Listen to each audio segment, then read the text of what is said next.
तो बुलेटिन के आगाज में आपको बताएं कि श्रीलंका ने पाकिस्तान को जीत के लिए 212 रन का हदफ दे दिया है। तीसरे वनडे की हम बात कर रहे हैं जहां श्रीलंका की टीम 46वें ओवर में 211 रन बनाकर आउट हो गई। पूरे 50 ओवर्स भी नहीं खेल पाई। साधीरा सिमारा विक्रमा 48 रन बनाकर नुमाए रहे। मोहम्मद वसीम ने शानदार कारकर्दगी का मुजाहरा किया। पाकिस्तान की जानिब से मोहम्मद वसीम जूनियर ने 3 विकेटें हासिल की। फैसल अकरम और हारिस रऊफ ने 2-2 शिकार किए। श्रीलंका ने पाकिस्तान को जीत के लिए 212 रन का हदफ दे दिया है। तीसरे वनडे में श्रीलंका की टीम 46वें ओवर में 211 रन बनाकर आउट हो गई। साधीरा सिमारा विक्रमा 48 रन बनाकर नुमाया रहे, जबकि मोहम्मद वसीम जूनियर ने 3 विकेटें हासिल की हैं। फैसल अकरम और हारिस रऊफ ने 2-2 शिकार किए।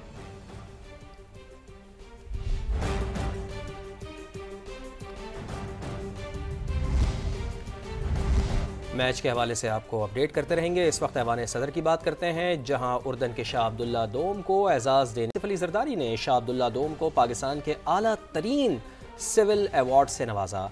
तकरीब में दोनों ममालिक के कौमी तरानों की धुनें बजाई गईं। वज़ीर आज़म मियां शहबाज शरीफ, फील्ड मार्शल सैयद आसिफ मुनीर और अहम शख्सियात भी तकरीब में मौजूद थीं। सदर आसिफ अली जरदारी से उर्दन के शाह अब्दुल्ला दोम की ऐवान सदर में मुलाकात हुई। दो तरफ़ा ताल्लुकात को मज़ीद मजबूत बनाने का अज़्म किया गया। Request you to decorate the award of Nishan-e-Pakistan upon His Majesty.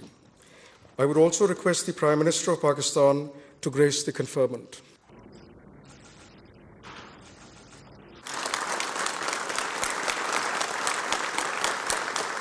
Now I request His Majesty King Abdullah II Ibn al-Hussein to confer the Order of the Bejeweled Grand Cordon of Al-Nahda upon the President, Islamic Republic of Pakistan.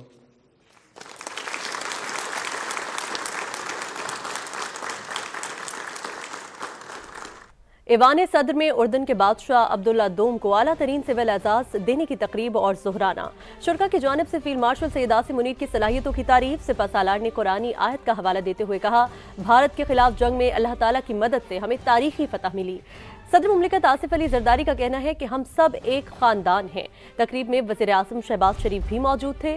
टिका खान सानी की report देखिए। उर्दन अब्दुल्ला दोम का तारीखी दौरा पाकिस्तान। ऐवान सदर में मुअज़्ज़ज़ मेहमान को निशाने पाकिस्तान देने की तकरीब में फील्ड मार्शल सैयद आसिफ मुनीर तवज्जो का मरकज रहे। शुरका ने भारतीय जारियत के जवाब में तारीखी फतह पर आर्मी चीफ की भरपूर पजीराई की। फील्ड मार्शल सैयद आसिफ मुनीर की साफियों से गैर रस्मी गुफ्तगू। कहा, भारत के खिलाफ जंग में अल्लाह ने पाकिस्तान को फतह से नवाजा। साफी के सवाल पर सिपा सलार की जानिब से कुरानी आयत का हवाला। कहा, मुसलमान सिपाही जंगों में दुश्मन पर रेत भी फेंकते थे तो फतह मिलती थी। भारत के खिलाफ जंग में यही हमारा जज्बा था, जिसके नतीजे में हमें अल्लाह की तरफ से नुसरत मिली। मुअज़्ज़ज़ मेहमान शाह अब्दुल्ला दोम के एजाज में जोहराना भी दिया गया। सदर मुमलिकत आसिफ अली जरदारी ने कहा कि हम सब एक खानदान हैं। तकरीब में वज़ीर आज़म शहबाज शरीफ भी मौजूद थे। चेयरमैन सेनेट, वफाकी वज़रा, chairman peoples party Bilawal Bhutto Zardari, Asifa Bhutto Zardari, अमरीकी सफ़ीर, बरतानवी हाई कमिश्नर और दीगर अहम शख्सियात भी शरीक थीं। अब बात करें आईनी तरमीम। पार्लियामेंट का हक है, जजेस सियासी पार्टी नहीं हो सकते, उनके इस्तीफे सियासी हैं। वज़ीर मुमलिकत बराए दाखिला तलाल चौधरी की फैसलाबाद में प्रेस कॉन्फ्रेंस। कहा, मुल्क का आइन पार्लियामेंट और अवाम की मर्जी का होगा। सियासी इंतकाम रोकने के लिए सदर को इस्तिस्ना देने का फैसला किया गया। तलाल चौधरी ने सवाल उठाया कि पंजाब में ज़िमनी इलेक्शन दुरुस्त नहीं तो खैबर पख्तूनख्वा में कैसे जायज़ है। जजेस आइन का हलफ उठाते हैं। जजेस सियासी पार्टी नहीं होते कि आइन में तब्दीली होगी तो फिर मैं नहीं रहूँगा। आइन उनकी मर्जी का नहीं होगा, आइन मर्जी होगा पार्लियामेंट और पाकिस्तान के लोगों की। ये सियासी इस्तीफे हैं, इनके फैसले भी बहुत देर तक सियासी रहे हैं, ये बहुत बायस रहे हैं। पाकिस्तान में इस्तेकाम 26वीं तरमीम और 27वीं ने दिया है। ये इस्तेकाम को कायम रखने के लिए अगली भी कोई तरमीम करनी पड़ेगी तो हम पार्टियों से मिल के बिल्कुल करेंगे। सियासी इंतकाम है, पॉलिटिकल विक्टिमाइजेशन है, उसको रोकने के लिए ये एक सिंबॉलिक फैसला है। लेकिन अगर सदर भी बाद में अपना कैरियर जारी रखेंगे, कोई पब्लिक ऑफिस होल्ड करेंगे तो उनकी वो इम्यूनिटी ख़त्म हो जाएगी। केपी में इलेक्शन कैसे जायज़ हो गया अगर वो पंजाब में वो इलेक्शन जायज़ नहीं था। एक जगह बाइकआउट, दूसरी जगह नहीं, तो ये बाइकआउट की वजह सियासी मुकाबला ना करने की अहलियत है। बानी पीटीआई ने मुल्क और कौम को धोखा दिया। एटमी ताकत का वज़ीर आज़म जादू टोने से फैसले करता था। वज़ीर आज़म हाउस में बकरों से सिरियाँ जलाई जाती थीं। वफाकी वज़ीर बराए मनसूबाबंदी एहसन इकबाल का नारोवाल में तकरीर से खिताब। कहा, बुशरा बीबी जादू टोने और टोटकों पर फैसले कराती थीं। इस जमात को सपोर्ट करने वालों को अपने बारे में सोचना चाहिए। एटमी ताकत का वजीर आजम है और वो फैसले कैसे करता था कि अपनी बीवी से वो टोटकों के ऊपर वहाँ पे सिरियाँ जलाती थी, बकरों की सिरियाँ जला करती थी वजीर आज़म के अंदर। वहाँ काला जादू का इल्म चलता होता था। एक एटमी ताकत दुनिया में काले जादू के साथ चलती है, बकरों की सिरियाँ जला के चलती है, फाले निकालने से चलती है मुल्क। ये वो कारकर्दगी है कि जो इस मुल्क के अंदर की गई, और जो लोग किसी ऐसे मदारी के पीछे लगे, मैं समझता हूँ कि उनको भी फिर अपने बारे में सोचना चाहिए। वज़ीर आज़म आज़ाद कश्मीर के खिलाफ तहरीक अदम एतमाद की कोशिशें आखिरी मराहिल में। तहरीक अदम एतमाद पर रायशुमारी कल होगी। पीपल्स पार्टी के उम्मीदवार फैसल मुमताज़ राठौर को फॉरवर्ड ब्लॉक के एक और रुकन की हिमायत हासिल। अनवारुल हक की काबीना के वज़ीर तालीम दीवान चुगताई ने भी पीपल्स पार्टी की हिमायत का ऐलान कर दिया।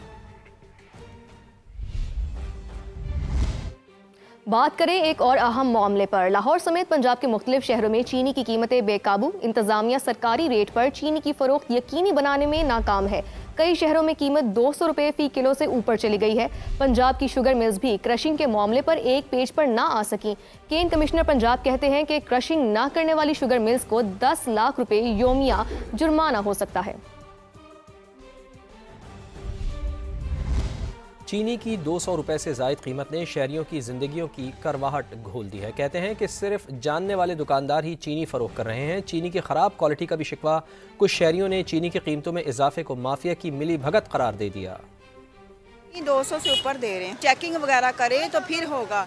महंगाई जो है दिन ब दिन बढ़ती जाती है, हम गरीब क्या करें। चीनी कुछ तो दे ही नहीं रहे, और जहाँ से मिल भी रही है ऐसी मिल रही है जैसे बारीक को आटा नहीं होता। आम जो स्टोर है मक्का कॉलोनी, गुलबर्ग 3, फिरदौस मार्ट, यहाँ पे सबके अपने अपने रेट है। हमारी गुजारिश है कि चीनी को सस्ता किया जाए। जो वाकफ लोग हैं ना, जो जानने वाले दुकानदार हैं, वही दे रहे हैं, बाकी नहीं दे रहे। चीनी है दुकानदार बेच नहीं रहे। 200 रुपए के किलो के 210 रुपए के दे रहा है, 200 रुपए दे रहा है। हम सरकारी मुलाजिम जिनकी तनख्वाह 25 से 30, 40, 50 हज़ार रुपये हैं, गैस बिजली का बिल दे या अपना अशिया खुर्दनोश ज़िंदगी की ये मामलात करे। ये सारे माफिया है, पीछे से जो महंगा करके स्टॉक करके रख देते हैं। ये सारी मिली भगत होती गवर्नमेंट की, क्योंकि उनके MNA मिनिस्टर्स उनकी मिले हैं, फिर गरीब बंदा तो नहीं ले सकता। 200 रुपये ले रहे हैं, 220 रुपये ले रहे हैं, तो ये चीज़ें ना गवर्नमेंट को देखनी चाहिए।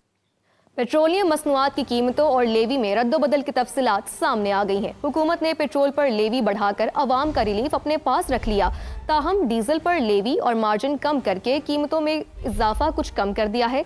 हाई स्पीड डीजल के अलावा मिट्टी का तेल और लाइट डीजल की कीमतें भी बढ़ाई गई हैं। इस्लामाबाद से जहीर अली खान की रिपोर्ट देखिए। हुकूमत ने पेट्रोल की कीमत आइंदा 15 रोज के लिए बरकरार रखकर अवाम को रिलीफ देने का तासुर दिया, लेकिन मामला उलट निकला। दस्तावेज के मुताबिक हुकूमत ने पेट्रोल पर लेवी 1 रुपया 60 पैसे बढ़ाकर अवाम का मुमकिन फायदा अपने पास रख लिया। हुकूमत अगर लेवी न बढ़ाती तो पेट्रोल सस्ता किया जा सकता था। पेट्रोल पर लेवी बढ़ाकर 79 रुपए 62 पैसे कर दी गई, जबकि फ्रेट मार्जिन भी 3 पैसे फी लीटर बढ़ाया गया है। पेट्रोल आइंदा 15 रोज 265 रुपए 45 पैसे फी लीटर ही मिलेगा। दूसरी जानिब डीजल पर फी लीटर पेट्रोलियम लेवी 1 रुपए 60 पैसे कम करके 75 रुपए 41 पैसे मुकर्रर की गई है। दस्तावेज के मुताबिक हुकूमत डीजल पर लेवी कम न करती तो हाई स्पीड डीजल की कीमत 6 रुपए के बजाय ज्यादा बढ़ाना पड़ती। डीजल पर फ्रेट मार्जिन 1 रुपए 82 पैसे और एक्स्ट्रा मार्जिन भी 24 पैसे फी लीटर कम किया गया है। पेट्रोल और डीजल पर कार्बन लेवी 2.5 रुपए फी लीटर बरकरार रखी गई है। हाई स्पीड डीजल की नई कीमत 284 रुपए 44 पैसे मुकर्रर की गई है। हुकूमत की जानिब से लाइट डीजल की कीमत में 6 रुपए 82 पैसे इजाफा, फी लीटर कीमत 163 रुपए 98 पैसे से बढ़ाकर 170 रुपए 8 पैसे कर दी गई। मट्टी का तेल भी 8 रुपए 34 पैसे फी लीटर महंगा, आइंदा 15 रोज के लिए 194 रुपए 34 पैसे फी लीटर मिलेगा।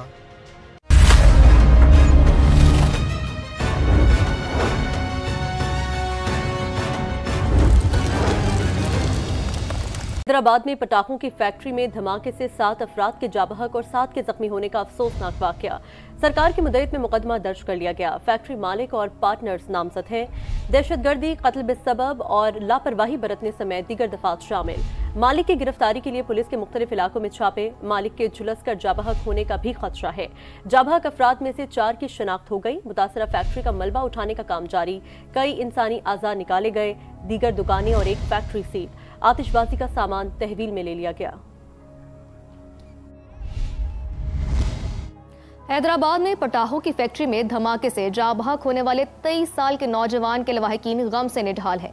वारिस 2 बहनों का इकलौता भाई था। BSc पास नौजवान को कहीं नौकरी ना मिली तो फैक्ट्री में काम करने की हामी भर ली, मगर नौकरी का पहला रोज उसकी जिंदगी का आखिरी दिन साबित हुआ।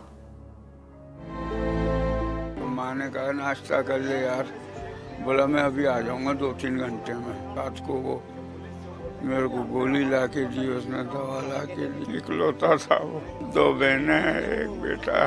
कल पहला दिन था वारिस का। 1 घंटे बाद हमें ये खबर मिली है कि वहाँ पे बम ब्लास्ट हो गया। आज हमारा मैच था, जुम्मे वाले दिन वो बोल रहा था ऐसे करना है, ऐसे करना है।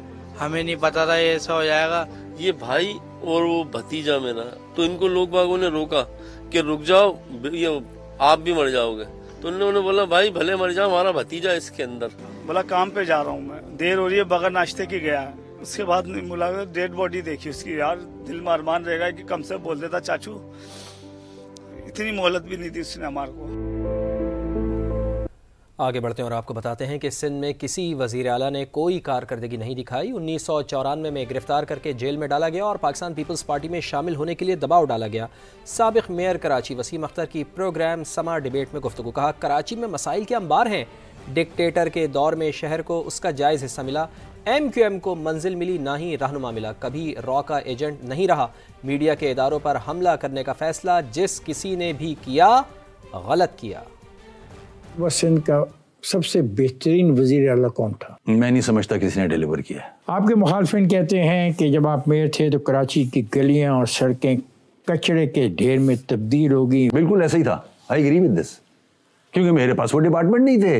वो सिंध गवर्नमेंट के पास है डिपार्टमेंट। आज भी कचरे का अंबार लगा हुआ इस वक्त कराची में। 94 में पहली दफा अरेस्ट होता हूँ 90 से। पीपल्स पार्टी की गवर्नमेंट, मैं भी अरेस्ट हुआ, फारूक सत्तार अरेस्ट हुए, कमर खालिद यूनुस अरेस्ट हुए और बहुत सारे MNA MP अरेस्ट हुए। खूब टॉर्चर किया उनको कि पीपल्स पार्टी ज्वाइन कर लें। मैंने बोला सवाल ही पैदा नहीं होता। क्या MQM को मंजिल मिली है, ये रहनुमा मिला? दोनों नहीं मिले। 22 अगस्त 2016 को मीडिया के इदारों पर हमला करने का फैसला दुरुस्त था? ये फैसला जिसने भी किया गलत फैसला था। MQM का अच्छा दौर है, हमेशा डिक्टेटर्स के दौर में रहा, इसकी क्या वजह है? उस दौर में कराची को उसका शेर मिला। क्या आप मुस्तफ़ा कमाल की इस बात से इत्तफाक करते हैं कि हम मुहिब्बे वतन लोग थे, रॉ के एजेंट हो गए? मुझे तो ये नहीं पता कि हम रॉ के एजेंट थे।